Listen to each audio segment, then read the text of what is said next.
been a fan of exercise for the longest time. I mean, originally when I started my career, I thought I was going to get into business. But after my first semester in college, I knew that wasn't going to be. And then I saw all my friends who were in kinesiology.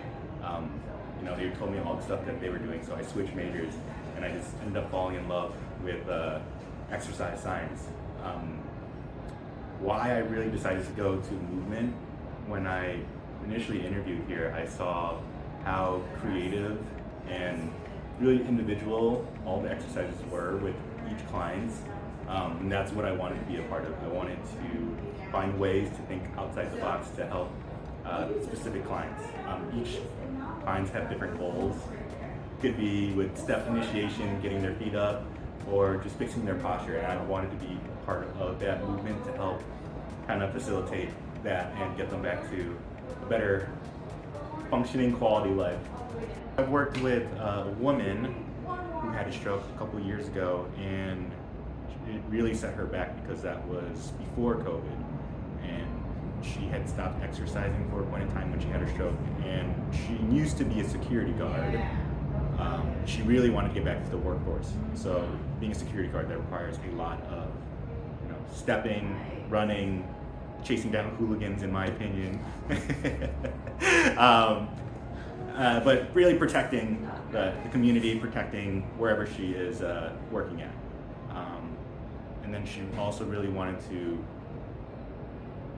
clean up her gait, feel as if she is walking normally again. So a lot of things that we were hammering, she used to circumduct her hip a lot, and we would just find different ways to create a knee block on the lateral side of her hip and get her to get into triple flexion, I would say, of the hip, of the knee, and of the ankle.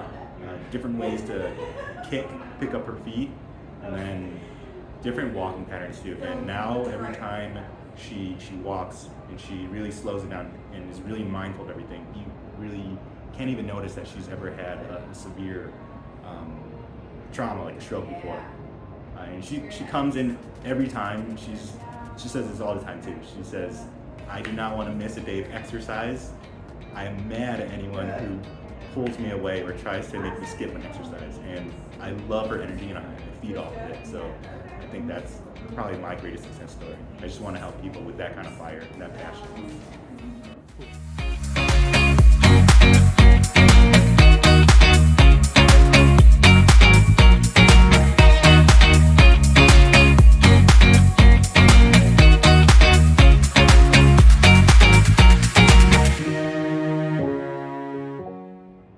You're now the lead of our Chicago location. What are we building here in Chicago? I want to build a huge one-on-one and Rocksteady community. Hopefully one day we can get Rocksteady in our facility too, not just have it somewhere else.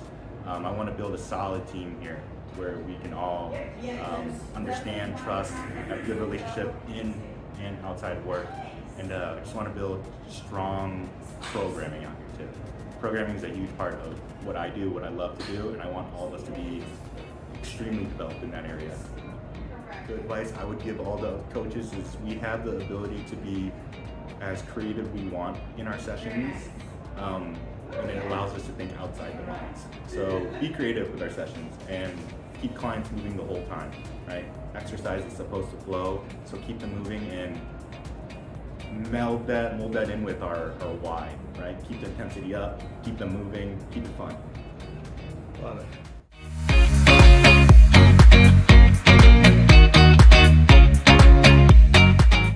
What's one thing about Alex we wouldn't know or don't know?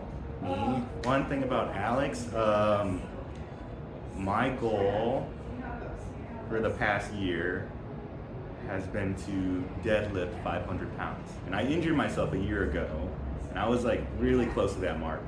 But then I strained my hamstring right before our volleyball game. It's kind of set me back a whole year. But I'm up there, I'm close again, but I haven't hit the 500 deadlift mark yet. So that's still my goal before the year ends. All right. Yeah. Sweet.